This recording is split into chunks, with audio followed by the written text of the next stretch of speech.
Welcome, dear hearts, to a glorious, long overdue edition of Revelationary, a podcast for our modern times, hosted by yours truly, Reverend Ronald B. Faggy. Dear hearts, we are fast approaching a time of great tribulation in our nation, a time of darkness when debauchery and communism reign supreme, a time when demon-infested sinners shamelessly take to the streets in a parade of iniquity, donning graven images of their idolatrous hearts, to seek out candy handouts that'll sweeten their crooked teeth and fatten their bellies on your dime. That's right, friends. I'm talking about the devil's holiday, Halloween. Now, as Christians, we know that Halloween should really be called Halloween, because that's what it is, a holiday of the devil, when satanic worshippers open portals straight from hell in celebration of all the evil and depravity of the wicked, as they defile the temples of their bodies with unnatural treats that lead to an overdose of salt, sugar, empty calories, and high fructose corn syrup. It's an atrocious attack on the wholesomeness of the nutritious food that God gave us and intended as fuel for our bodies. God gave us cornfields, dear hearts, not candy cornfields. Candy corn will rot your mouth and make your teeth fall out and roll away like chiclets on marble tile. But corn on the cob is a natural God-given food that'll bless your stomach and fill it with all the minerals and vitamins your body needs. Listen to me. Pagan candy is the devil's Trojan horse. You think your kids are just hyper from some harmless little candy bar? No, dear hearts. As soon as that chocolate melts on their tongues and that sugar's absorbed in the bloodstream, they become possessed with demons bouncing inside of them. Why? Because they joyfully took part in a pagan ritual of collecting sacrifices represented by the tempestuous candy they collect. And that candy opens a portal of condemnation in their hearts. So when those demons show up at your door this year and they say trick or treat, you look 'em squarely in the eyes and you say heaven or hell, because living like the devil is a trick, but heaven is the treat. And you can have both a trick and a treat. Would you rather have a candy bar or Jesus? A candy bar will melt in your mouth, but without Jesus in your heart, your body and soul will melt in hell. Just remember this. Feed a demon for a day, and they'll feed on your soul for an eternity.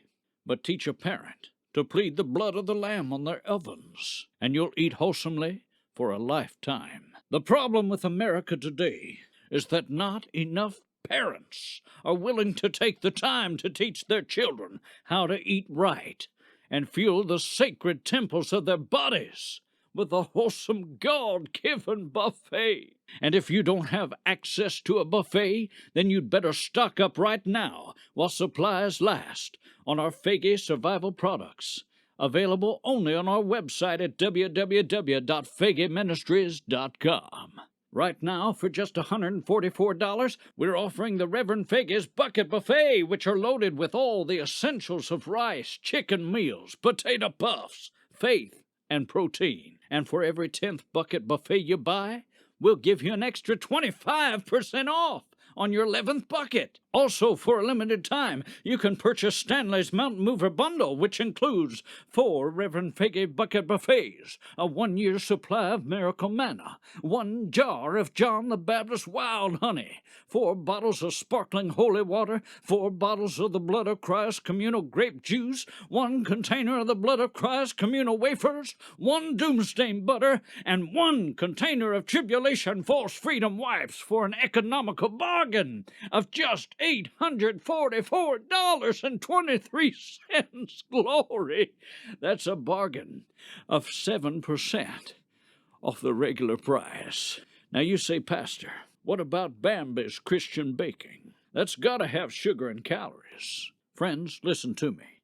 We at Faggy Ministries don't use chemicalized sugar in our products. We use our very own natural proprietary blend of a divinely inspired sweetener called Angel Light to give it a heavenly sweetness. All our products are healthy and free from the harmful chemicals because all the impurities are prayed out. in the baking process. And just to be sure, as we put the food in the oven, we always plead the blood of Christ over it, because then we can be certain that all the sinful qualities that might remain are turned into wholesome goodness by the transformative power of the Lamb. You say, but Pastor, aren't you overreacting and going a little overboard with this trick-or-treating issue?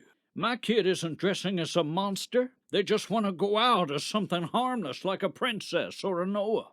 Listen, dear hearts, even if dressed as biblical heroes, there's nothing about Halloween that's harmless. It's no coincidence that Halloween takes place in the fall, because it represents the fall of man, and we keep falling for it every year. Why? Because ever since the age of television, Hollywood has seduced our minds with their evil programming and mind-altering propaganda promoting witches, vampires, zombies, mermaids, and talking animals of all kinds. It's ungodly and unnatural, and all started with talking mice, ducks, dogs, and cats, and birds in cartoons manufactured by what is referred to as a magical kingdom in Florida. Then in the 60s, television glamorized beautiful witches that twitch their nose, and 2,000-year-old genies that look like gorgeous young blonde bombshells that trick men into a marriage of abomination, and a family of monsters that took on the human name of Adams, mimicking God's creation for the first man named Adam. And on November 10th of 1969, the devil unleashed one of the most dangerously evil shows of wickedness targeting the nation's youth, with grouchy monsters in garbage cans, blue gobbling monsters with a hunger for cookies, a compulsive counting vampire obsessed with numbers, and a gigantic yellow talking bird that live on some urban street, pretending to be friendly and promoting the furry agenda, warping the minds of over 77 million watchers. You say, Pastor, what is this furry agenda? It's an agenda, dear hearts, of promoting the equality and acceptance of morally bankrupt people dressed up as idolatrous animals, and it leads directly to bestiality. If you don't believe me, all you gotta do is turn on your netted flicks, where they are blatantly heinous with the agenda, as to show a vile dating show featuring people dressed as all kinds of repulsive deviations of creation. You talk about wolves in sheep's clothing? This show is full of them, along with tigers and trolls and amphibious fish men, devils and unicorns. In one of my favorite books of the Bible, Leviticus, it says very clearly, "Neither shalt thou lie with any beast to defile thyself therewith, neither shall any woman stand before a beast to lie down thereto." It is confusion. All of these young, corrupted, and confused minds from the 60s then grew up to continue to spread these abominations in a different way by creating the deviancy of cartoonish, short, Stalinistic blue creatures that live in mushrooms, which I believe are called snuffs, which is also the name of some kind of a tobacco drug. Do you really think it's just coincidence that they also live in mushrooms? No, dear hearts, Hollywood is trying to send a message. They want your children to inject hallucinatory drugs into their system because they know it's the gateway to opening yourself up to these demons. Every year, we march closer and closer to the end times, as more of our youth are seduced by the sorcery of Harry Pothead, embracing his evil bag of trickery and satanic spells. It's luring our children to jump off rooftops trying to ride brooms in the air thinking they're some kind of Huffle Cheeto Puffs.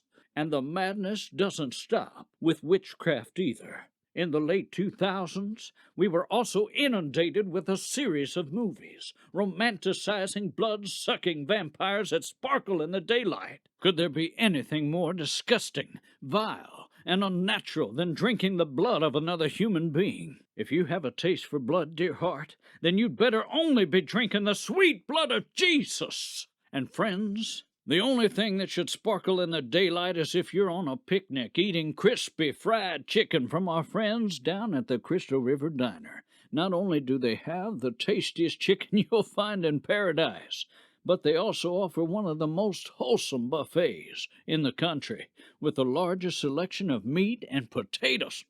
And if you stop in, be sure to tell them Reverend Figgy sent you, 'cause they might just give you a 0.7% discount at checkout. But, dear hearts, all this licentiousness doesn't even stop with the movies. It's also branched out into board games, cards, and video games. Look at this demonic Dungeons and Dragons game that has swept the nation since the 70s. A game that openly celebrates the devil himself and the power structure of hell. What do you think a DM stands for? A dungeon master, which is none other than Satan himself, controlling all the condemned and imprisoned souls in hell. And you can't find one kid today who doesn't know what Pokemon are. It's marketed as some innocent game with cute little cartoon animals that you catch using what I call your not-so-spiritually smart phones. That's how they trick you, dear hearts, because you don't realize that those little cartoon figures are named after Oriental demons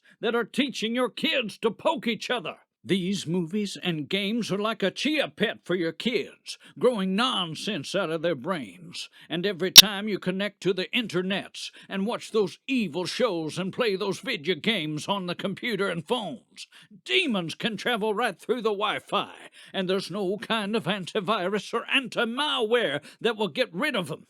And when your kids are playing this Pokemon game, what they're really doing is using their phones to grow a collective of fallen souls. That's why if you've ever had a phone and it starts calling someone you didn't dial, it's because your phone is possessed. You say, but Pastor, I don't have Pokemon on my phone. Well, dear hearts, do you have a Bluetooth on? Because that Bluetooth can connect to a sweet tooth of the demonically possessed and infiltrate your phone. It's that simple. You wonder why your phone has no more memory? Because sin has infested it, just like your hearts, and no malware program can remove it but Jesus. Without Jesus, your devices will be condemned to eternal damnation that no geek squad can exorcise. It's time to fight back against the plight of the devil. And how do we do that? By growing our faith, which starts with the Word. That's why every year, Bambi and I set out an Ark of the Covenant replica on our porch with a sign that says,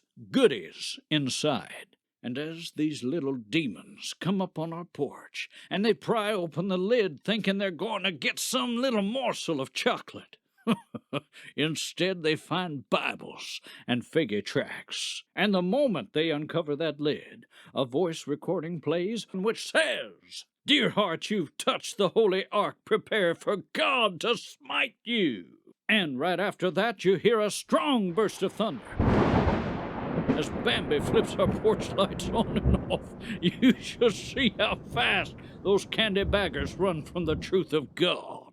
I'll tell you, there's nothing quite like fear to effectively minister to a heart. Because in order to prepare a heart for the Lord, you've got to first scare the hell out of it to cleanse that evil so you can make room for Jesus. Amen. So, dear hearts, as darkness falls on the land on this wicked night, remember, lock your doors and your windows. Lock your brooms in the garage. Turn off the Wi-Fi on your devices. Hide your wife and hide your kids from the devil and pray for the daylight of November 1st. But before you do turn off your Wi-Fi, make sure to visit us at www.feggyministries.com and stock up on our wide selection of amazing survival food.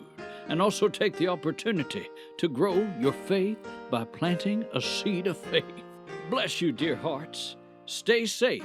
And until next time, we'll look forward to your loving donations. Glory! This has been a message of the Reverend Ron Faggy.